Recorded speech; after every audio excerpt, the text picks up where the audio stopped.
Je fais cette vidéo afin de rappeler plusieurs d'entre nous qu'une campagne agricole, ça se prépare. Et la campagne agricole 2024, ça se prépare dès maintenant.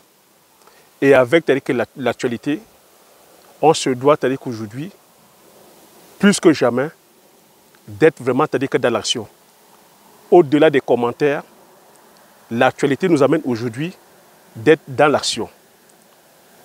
Avec les tensions, géopolitiques, géoéconomiques, avec une Afrique aujourd'hui qui est en train de vouloir s'émanciper, le peuple, la jeunesse et certains dirigeants qui sont qui ont pris conscience que l'Afrique se doit aujourd'hui de s'émanciper, l'Afrique se doit aujourd'hui d'être libre, libre sur le plan économique, sur le plan politique, sur le plan de la souveraineté alimentaire. Mais il y a un vent comme ça de révolte qui est en train de sonner. Les Africains veulent leur liberté, ne veulent plus être sous la soumission de l'hégémonie occidentale. Mais cette liberté-là a un prix. On ne peut pas justement prétendre à la liberté si nous n'avons pas notre souveraineté alimentaire. Donc plus que jamais, on se doit aujourd'hui d'être autonome sur le plan alimentaire, de passer à l'action. Parce qu'un homme libre, c'est un homme qui est aux commandes de sa souveraineté alimentaire. Et vous voyez qu'aujourd'hui, on nous tient parce que nous ne sommes pas libres que sur le plan de la souveraineté alimentaire, parce que nous ne sommes pas libres sur le plan économique. C'est pour cela que je fais cette vidéo en disant, au-delà que des commentaires, au-delà du fait que nous voulions que ces pays-là partent. Mais j'ai coutume à répéter ici que ces pays, si on veut que ces pays partent, ce serait que non sans, je vais dire, prix à payer derrière. Donc le prix à payer maintenant, une fois on a dit ça, on se doit d'aller produire. Donc la campagne 2024, elle se prépare dès maintenant. Donc pourquoi je te dis qu'elle se prépare dès maintenant? Elle se prépare dès maintenant parce que si tu veux aller produire et que tu n'as pas de terre, c'est impossible. Regarde ce que je vais te montrer. Ça, je suis face à moi, c'est un champ de maïs. Tu vois comment tu as dit que c'est déblayé? Eux ici, tu as dit voilà, c'est un champ de maïs. La préparation, c'est quoi? C'est lorsque tu vas faire l'acquisition de ton terrain. Si c'est en pleine forêt, il va falloir déblayer. Parce qu'il faut comprendre que derrière, il y a un coût. Hein. Si tu vas acheter une forêt vierge, il faut savoir que c'est toi qui vas dessoucher les arbres. Donc si tu n'as pas cette information-là et que tu attends plutôt le mois de mars pour venir me dire, mais Thierry, je suis prêt, j'ai un terrain, je veux un terrain, non. C'est maintenant qu'il faut, parce que je le dis parce qu'il y a plusieurs d'entre vous qui m'écrivez et vous êtes plutôt à la recherche de terrain. C'est maintenant. Vous êtes intéressé par la culture du poivrier, c'est maintenant qu'il faut faire. Donc permettez-moi de me présenter, je m'appelle Thierry Toukou. Sur la chaîne, je parle d'agriculture, je parle d'élevage, je parle d'entrepreneuriat, je parle d'investissement. Le but de la chaîne est ici afin de valoriser et de vulgariser les produits du terroir africain. Je suis entrepreneur, investisseur, j'ai investi sur les cultures, le poivre du Cameroun, comme on appelle le poivre de Penja, sur la culture du palmier à huile, sur la culture du Risnendon Eloti, comme on appelle Apio Sonjansan, sur la culture du Bitakola. Donc, si tu es intéressé par toutes ces cultures-là, comme je suis en train de dire, tu regardes sur la barre de description, tu verras un lien, tu prends la formation, je t'attends de l'autre côté pour t'accompagner. Aujourd'hui, on se doit d'être pragmatique. Si on est panafricain, si on est panafricaniste, si on est patriote, on se doit d'aller produire. Les événements d'aujourd'hui nous montrent encore comme quoi, en relation internationale, c'est les rapports de force. Vous voyez que si nous sommes en train de subir l'hégémonie occidentale, c'est parce que nous vivons sous perfusion, c'est parce que nous ne produisons pas.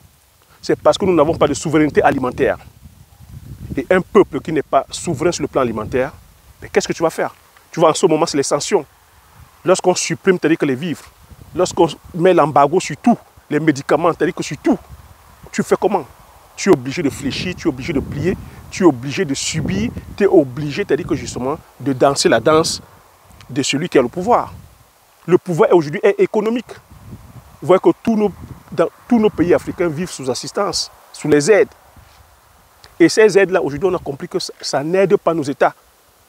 Ce ne sont pas des aides qui sont là pour venir structurer nos différents pays. C'est des aides alimentaires. Donc lorsqu'on dit qu'on accorde une aide, il convertit ces aides-là en bons alimentaires. Donc vous voyez que ça leur revient encore. Et on va payer doublement, voire triplement ces aides-là. C'est pour cela qu'il faudrait qu'aujourd'hui, qu'on plie les manches, qu'on se retrouve sur le terrain, qu'on ne reste pas seulement sur nos claviers, tel qu'à être des activistes de clavier. C'est bien d'être en éveil, mais c'est encore mieux d'être sur le terrain à pratiquer. Parce que moi, c'est ce que j'ai fait il y a cela 10 ans. J'ai pris conscience que justement, on était, c'est-à-dire que sous le contrôle de cette hégémonie. Et comme je dis, pas stratégie, c'est pour ça que tu m'entends, je te parle chaque fois de jeux politiques, de jeux stratégie, de jeux économie. Parce qu'on ne va pas faire le business comme ça, comme les bleus, comme j'ai coutume à dire. Et qu'en relation internationale, c'est les rapports de force. Il n'y a pas d'amitié, c'est les intérêts en fait. C'est les intérêts. Et vous voyez qu'entre eux, ils ne se font pas de cadeaux. Et ce n'est pas sur nous ce n'est pas avec nous qu'ils feront des cadeaux. Donc j'ai dit, la préparation, c'est maintenant. Tu prends ta formation, tu prépares ton terrain, tu passes à tes commandes pour les boutures, parce qu'il faut comprendre que la préparation aussi, c'est les semences de qualité. C'est le choix de la culture. J'ai dit, il ne faudrait pas aller encore commencer à faire des cultures sur lesquelles on va nous condamner. Regarde, j'ai en face de moi le maïs. Tu vois? Là, c'est un champ de maïs. Tu vois la superficie? En face de moi, il y a là plus de 500 hectares. C'est le maïs partout. Tu vois aussi que si tu vas choisir, c'est-à-dire que tout dépend du choix de la culture. Si tu vas prendre certaines semences hybrides, dont sur lesquelles nous n'avons pas le contrôle, tu vois que c'est par là qu'on nous tient. Il faudrait plutôt aller vers les choix, vers les cultures du terroir. Tu as le manioc, la banane plantain, la banane douce, le macabo, le taro, le mil, le sorgho, le fonou, le niébé, le haricot, la patate, les pommes de terre. En termes de culture, voilà, il y en a comme ça, les arachides, les produits du terroir, les semences reconductibles. Les semences, quand je dis reconductibles, c'est les semences que tu peux faire une campagne aujourd'hui, hein, cette saison, à la prochaine saison, tu reconduis. Alors qu'avec les semences hybrides, si tu vas sur les cultures comme ça, intensives, industrielles, sur la monoculture, tu ne peux pas reconduire. Parce que tu vois, ici, là, ça demande la mécanisation. Alors qu'avec nos cultures, tu peux commencer doucement avec les semences paysannes, tu reconduis. Si tu veux maintenant gagner beaucoup plus d'argent, je vais te conseiller d'aller sur une culture comme le poivre. Le poivre, avec le poivre, ça ne va pas te demander une superficie comme ça, parce que tu ne vas pas l'avoir. Si on te demande 500 hectares, tu ne pourras pas l'avoir. 500 hectares pour aller déblayer 500 hectares, tu ne pourras pas avoir les moyens, ni la force physique de pouvoir travailler. Parce que ça demande la mécanisation. La mécanisation va te demander le pétrole. Et là-dessus, les semences, c'est comme ça qu'ils nous tiennent. Non seulement que les semences sont reconductibles, ça va te coûter un bras. La mécanisation, c'est-à-dire que ça va te coûter un bras. Les tracteurs, ça fonctionne au pétrole, c'est aussi un bras. Tout ce que je cite là, c'est les choses que nous n'avons pas. Tu vois? Derrière les engrais, les fongicides, les nématicides, tu vois? Tout ça, ça a un coût. Donc c'est pour ça qu'il faut faire des choix. Tu as des cultures comme le palmier à huile. Si tu es intéressé par la culture du palmier à huile, la formation est là. C'est vers là qu'on doit aller. Et tu vois, en ce moment où nos différents pays tels que sont sous embargo, quand je dis le Mali, tel que le Burkina, voilà, le Niger, tu vois, l'huile de palme, c'est une culture qui est stratégique. Et en ce moment, beaucoup, voilà, qu'est-ce qu'on utilise chez nous? C'est l'huile. Au Niger maintenant et dans tous nos pays, tu vois, l'économie est au ralenti. Les produits de première nécessité sont en train de manquer. L'huile de palme, ça manque. L'huile, ça manque. Qu'est-ce qu'on peut faire sans huile? Donc tu vois, quand tu te lances là-dedans, c'est un business qui est ultra rentable. Tu peux te lancer sur les arbres fruitiers, tu vois. Ça, c'est les arbres. Tu peux faire le choix des arbres fruitiers. Tu vois ça? Ça, c'est les arbres fruitiers. Tu te lances là-dedans. Ça ne te demande pas énormément d'espace. En termes d'arbres fruitiers, c'est les agrumes. C'est pamplemoussier, mandarinier, clémentinier, les clémentiniers, les citronniers, les orangers. Tu vois, ça rapporte énormément d'argent. Tout ça, ça se planifie et c'est maintenant que tu dois planifier ça. C'est maintenant que tu dois planifier afin de pouvoir, c'est-à-dire que justement, passer les commandes pour la semence. Donc, si tu es intéressé par tout cela, regarde le lien sur la barre de description, tu verras mon numéro de téléphone, tu m'écris ou tu prends, c'est-à-dire que la formation.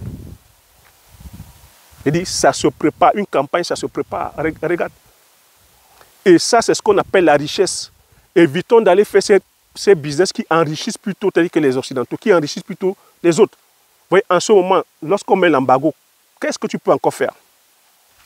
Quelle est la révolution que tu peux faire quand tu as le ventre de ta famille? Comment tu peux te révolter? Comment tu peux te révolter auprès de quelqu'un qui te donne à manger, qui te soigne? Que lorsque tu veux te déplacer, c'est lui qui a sa technologie, les avions, les voitures. Lorsque tu veux utiliser une technologie comme le téléphone, Internet, ce sont eux qui gèrent, qui ont. Donc vous voyez qu'on a beau crier, mais ils savent nous presser là où ça fait mal. C'est pour ça qu'aujourd'hui, la meilleure stratégie, c'est de commencer, c'est-à-dire que justement, à avoir déjà notre autonomie. Déjà l'autonomie sur le plan alimentaire. Après l'autonomie sur le plan économique. Et l'économie, on se doit de faire des business endogènes, des business locaux, de faire, c'est-à-dire voilà, du business pour les Africains et pas les Africains. Parce que quand c'est comme ça, on ne te tient pas. Parce que tu vois là maintenant, ils nous tiennent. Parce que ce sont eux qui détiennent le pouvoir économique. Les banques, s'ils veulent nous bloquer, ils ferment les banques parce que ce sont eux qui ont les banques. Donc on se doit de détenir tous ces pans-là. Et pour pouvoir détenir tous ces pans-là, comme j'ai coutume à vous dire, ça va passer par l'entrepreneuriat, ça va passer par l'investissement. Et l'investissement, c'est-à-dire que justement, stratégique. Et comme j'ai coutume à vous dire que c'est l'agriculture qui nous sortira de là. Vous êtes en train de voir que pendant qu'on parle des révolutions, pendant qu'on parle de guerre, là où ça fait mal, pourquoi Poutine a le pouvoir aujourd'hui? Parce que Poutine a la vanne, il a fermé son blé et c'est en train de mettre en branle le monde entier. Dans le secteur qui nous sortira justement de la galère, de la misère, de la crière, c'est le secteur agricole. Et on se doit d'aller produire nos produits du terroir et de passer à la phase de transformation. Donc voilà ce que j'avais à partager sur cette vidéo, que c'est bien ce vent de révolte, mais cette révolte-là, il va falloir savoir que ça va nous faire payer le prix. Il y a un prix à payer, et le prix à payer maintenant, c'est d'aller travailler. C'est d'aller travailler. Et comme je dis, c'est de changer aussi notre mindset. Parce que le tout n'est pas de le faire, de dire la France doit partir, les Occidentaux doivent partir. S'ils partent et qu'on continue à garder leur logiciel, leur paradigme, on ne les a pas chassés. Hein. Ils sont restés en nous. Et il faut comprendre qu'ils ont très bien fait le travail. Qu'ils peuvent partir, mais beaucoup d'entre nous sommes encore là, nous pensons comme les Occidentaux. Donc c'est un travail qu'on se doit de faire. Certains de nos dirigeants, c'est-à-dire qu'on sont en train de se lever, mais il faut comprendre que le travail aujourd'hui qu'ils sont en train de faire, de dire il faut que la donne change, il faut qu'on ait notre autonomie, ça va se faire si nous tous nous prenons conscience. Et Dieu sait que beaucoup d'entre nous sommes encore avec le paradigme occidental. Le problème aussi, ce n'est pas les Occidentaux, c'est nous. Nous sommes encore plusieurs d'entre nous à penser comme eux. Et tu vois qu'ils ont fait ce travail-là parce qu'ils ont su nous coloniser que sur le plan culturel, sur le plan économique, sur tous les plans. Sur tous les plans. Sur le plan de la consommation, parce qu'aujourd'hui, la souveraineté, on ne l'a pas. Alimentaire, on ne l'a pas. Tout ce qu'on mange, c'est-à-dire que c'est occidental. C'est produit par les autres. Donc, on se doit aussi de se libérer, c'est-à-dire que de ces complexes, de se libérer de tout ça et aujourd'hui, avoir le contrôle sur tout. Donc, voilà ce que j'ai à partager sur cette vidéo. J'espère que tu as appris des choses. Comme je t'ai dit, si tu regardes sous la barre de description, tu vois le lien, tu prends la formation. On se doit aujourd'hui d'être pratico-pratique. Voilà ce que j'ai à partager. Comme j'ai coutume à dire, l'information c'est la connaissance c'est la richesse. Une fois que tu as ces informations, tu appliques tes stratégies et tu passes l'action massivement afin d'impacter ta vie et impacter la vie de tous ceux qui t'entourent. Sur ce, je te dis merci. À la prochaine vidéo. Ciao.